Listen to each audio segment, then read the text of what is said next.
Ignition sequence starts. 6, 5, 4, 3, 2, 1, 0. Liftoff. We have a liftoff.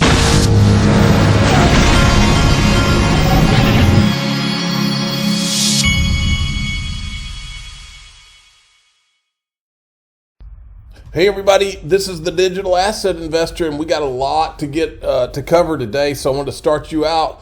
Look, Link2 has just added Block Daemon. Check it out. Hey, what's going on, family and friends? Ray Fuentes here, Community Director at Link2. I'm all smiles today, and that's because we got a brand new unicorn named Block Daemon trotting around our Link2 stables, aka our technology-enabled investment platform. Block Daemon is the leader in its market and the world's largest institutional-grade blockchain infrastructure company. With an implied valuation of $2.9 billion, Block Daemon was built for servicing Fortune 500 companies and the world's largest banks, custodians, and trusts. Block Daemon has a scalable, profitable, and reoccurring revenue model. The company reached positive net income and increased its revenues by 12x in 2021. According to Blockworks, the CEO Konstantin Richter said the company is expecting a recurring revenue stream of $70 to $80 million a year. Block Daemon's suite of products was built for the intended use of staking and node management, or in layman terms, a software system for blockchain connectivity solutions, built with military-grade security systems. Security is Block Daemon's top priority. They're growing. All right, there's your elevator speech right there. I'll put the link to this in the top of the description of this video if you're interested in going and checking that out. Link2 is for accredited investors. They are my sponsor.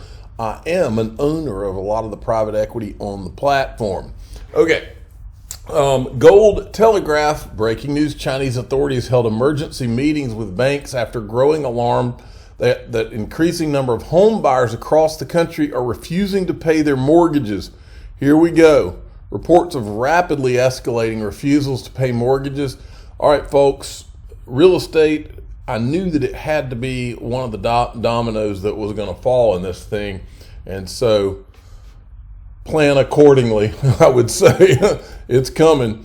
Okay, awesome. There's awesome stuff coming out of Ripple. Right in the middle of all this negativity, Ripple is rising. I keep saying this. That's worth putting on a thumbnail again. Ripple rising, and you're really going to see what I'm talking about too. Okay, so we are excited to build our partnership with Thunes Payments, and this company, or is this, no, it's a bank, extending RippleNet services into Morocco and the greater MENA region. So now they're into Morocco, folks. All right, and then there's this. This is huge right here. Check this out. I've told you, folks, I have told you from day one, for years now, it is not Bitcoin and Ethereum. It is not all this proof of work crap. It is Bitcoin. It is Ripple and Stellar. Okay, XRP and XLM. I've told you over and over and over, and we're right. We have never been wrong on this. Those are the ones that made sense. There are going to be a handful of others, but those are the one. Those are, if you want the one and the other, it's those, okay? If you want Luke Skywalker and Princess Leia, remember when Obi-Wan Kenobi said there is another, and he was referring to Princess Leia when he was talking to Yoda, I think, about like when they were both dead and they're sitting there in their shadow, whatever, they're sitting there talking. He says there is another, and that was, so XRP being Luke Skywalker and XLM being Princess Leia. There is another. Okay, we're excited to be shortlisted in the BIS and the Bank of Indonesia G20 challenge for our CBDC solution. 90% of central banks are exploring CBDCs, and we know their potential to advance financial inclusion and hurdles to adopt them. Now, folks, this is from the BIS. The BIS is the central bank of central banks. As we go down and look at this, I want to remind you of what you're not going to see. Here's a few of the things you're not going to see. You're not going to see Shiba Inu. You're not going to see Dogcoin. You're not going to see Terra Luna that Mike Novogratz thought was so great when he doesn't understand XRP. What you are going to see is R3, Ripple, and Stellar. And I believe some of these others that are, well, not MasterCard, but I believe they threw a couple of them in there. I went and looked at their websites. I think they probably threw a handful of them in there just to say that they, yeah, we looked at a bunch of them. Now, I do find this interesting too. If you look down, let me see, where it was Satellite Moving Devices Group. What is that? But the point is, folks, there are going to be CBDCs built off of Stellar and the XRP ledger, and that's the fact jack, okay? So you can have your dog coin, you can play around with that, you can play around with your Litecoin and your Shiba Inu. The digital asset investor will be playing around with the one, XRP, and not playing around, but I will be securing it, and Stellar, and about 8 or 9 others, okay?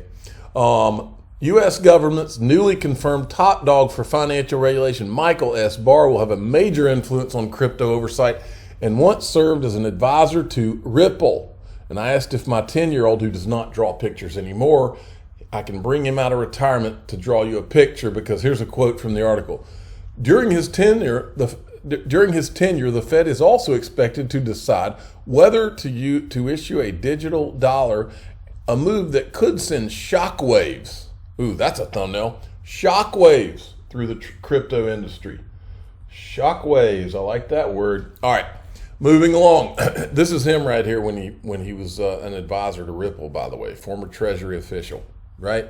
June 29th, 2015. Now, I went and found a video. This is a short video clip just to show you that I like him already. Listen, when they were trying to confirm him, I guess.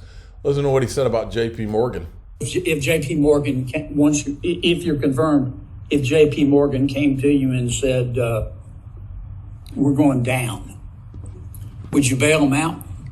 Senator, that is not an available option after the financial crisis rule book was put in place. They'd be put into orderly liquidation under the rules that Congress laid out. Orderly liquidation. I'd love to see that. All right, then you have Mojo Loop. Now, this is Bill and Melinda Gates Foundation, right? They've launched Mojo Loop CBDC Center of Excellence in Singapore. And look who's all in this document. Actually, I'll just show you. Let me see if I can do this. So what we do is we put Ripple in there, and then we go, look, it comes up 8 times. There it is right there. There it is right there. The Mojo Loop Center, CBD Center for Excellence, will further expand Mojo Loop Foundation's efforts to advance financial inclusion in emerging markets. Then they've even got a section down here on Coil and a section on Ripple. We're honored to support Mojo Loop CDC. Anyway, we've talked about this before, but again, there is no mention of Dogcoin. There's no mention of Shiba Inu or Luna or any of the crap that we've been entertained by and had to listen to for all these years, folks. The whole market has been built on lies, regulatory capture, corruption, untruths, and I'm going to show you some of that here in a second. Now, John Deaton had an interesting thread here. He says, I see people saying Ripple won't settle now. If Gary Gensler called Mary Jo White and said, pay $100 million, admit you sold a security between 2013 and 2015, and we will declare all ongoing and future sales of XRP as non-securities, Brad Garlinghouse would write the check immediately. I believe he's right about that. Ripple isn't going to not settle so the overall crypto market gets favorable ruling. Garlinghouse has a duty to Ripple shareholders, not the crypto market. Plus, there's no guarantee Ripple will do better than that with the judge's ruling. There are too many variables. First, a settlement that gives XRP no regulatory clarity, but better yet, regulatory certainty moving forward is worth a lot more than $100 million. Second, settlement ends the litigation, and therefore there are no appeals. If Ripple wins summary judgment, the SEC will likely appeal. Third, if SEC has declared an ongoing future sales of XRP as non-securities, exchanges will 100% relist XRP. If there's a decision by the judge that today's XRP is not a security, but her ruling is appealed, the exchanges would likely relist XRP, but it is not 100%. I'm not going to keep going through this, but interesting thread. Now, then I wanted to show you this because I was watching CNBC this morning, and I saw this clip where the SEC is cracking down on all of these banks when they find out their employees are using their phones and their personal email addresses and things on their phones in order to communicate outside of their bank, they're going after them and finding them. Well, that's what I think went on in ETHgate. I think that if this thing keeps on going, eventually where it's going to end up is they're going to start looking at the personal email address of these SEC officials. Watch this. But back to the quarter itself, guys. And you mentioned this very briefly, Jim, I think on Squawk Box, but this $200 million expense related to a specific regulatory matter concerning the use of unapproved personal devices. We've seen the SEC is starting to crack down apparently on this cost them $200 million on this thing. Yeah, I think on bankers and the like who are using personal phones for company business. Therefore, there's no record somehow of what they may have been doing. It can't be monitored in any way. $200 million fine. We already know that Bill Hinman ignored the SEC ethics department about communicating with people from his law firm. So is it a big leap to think that maybe this guy used his personal email address to communicate on some of these Ethereum things? I think not.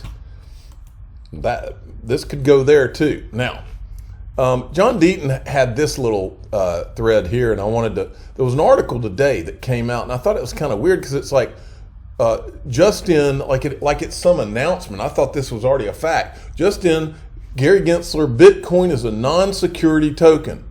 And John saw that and it sent up red flags, and he says, I've been a huge critic of Gary Gensler, but never accused him of being dumb. He's very smart and cunning. As I discussed with Charles Payne, it took Gensler a year to admit Bitcoin is not a security. He said it is not comfortable calling any other token a non-security. Why? Because he's planning on suing an exchange or two for selling unregistered securities. He will take the position that everything except Bitcoin is a security, or possibly also allow Ethereum to be grandfathered in based on Hinman's speech and A16Z, Andreessen Horowitz, and others' influence. I wouldn't be surprised if Gensler finally gives in on Bitcoin spot ETF around the same time that he files suit against an exchange. This will cause Bitcoin maxis to celebrate and support the suit against altcoins. He's setting the stage, okay? Now, as of this week, we have new information, and this should change everything for Gary, because Gary now has evidence that Bitcoin too is a security because we have the issuers, right? This woman from Homeland Security said it. She said that Homeland Security not only knows who they are, and there's 4 of them, but they met with them. So my question to John Deaton, I said, I'm confused. We have this Homeland Security agent on video saying she knows who the 4 people are who are Satoshi, and Homeland Security's met with them. Can't Gary Gensler just get the names and sue them for issuing Bitcoin?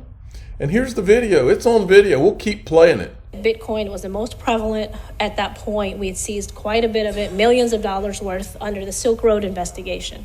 So one of our agents who started looking at another online marketplace through the deep web, which is called Black Market Reloaded, they were sending weapons through packages and ordering them on the dark web. And he was really, really smart, forward-leaning agent. And he goes, I want to go interview Satoshi Nakamoto. And we're like, what? He said, yeah, I want to go interview this guy. And at the time, we're like, hey, it's a figment of somebody's imagination. Maybe it's true. Maybe it's not true. So, we had all this pushback from our headquarters. And we thought, hey, if an agent wants to go talk to him and we have some money, why don't we send him? Let's find out how this works. So as it came to be, the agents flew out to California, and they realized that he wasn't alone in creating this. There were 3 other people, and they sat down and met with them and talked to them to find out how this actually works and what their reason for it was. And obviously the reason was not so that criminals would... So if they know, my question is, why would Gary Gensler continue this fraud of not knowing who it is? Why?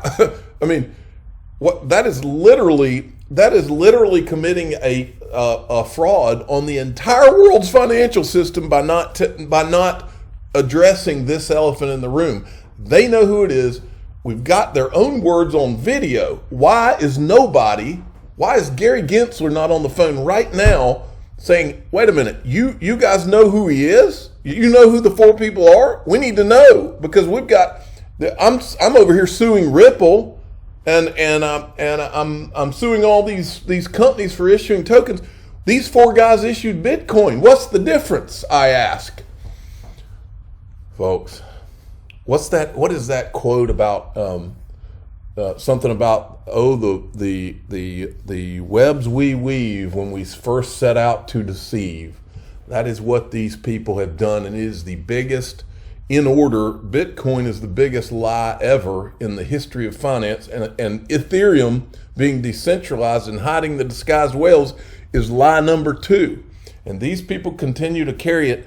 And look, my 10-year-old knows lies don't stand the test of time. One way or another, this is going to fall all down around them. And why these people, these are grown people, a lot of them with law degrees. It's crazy, the lies that are continuing to be perpetuated. I'm the digital asset investor. I'm not an investment advisor. This is for entertainment purposes only. Please subscribe, hit the like button, and tell your friends and family that I am shocked that these people are trying to continue this whole narrative. It is a fraud. It's a lie, and they know it.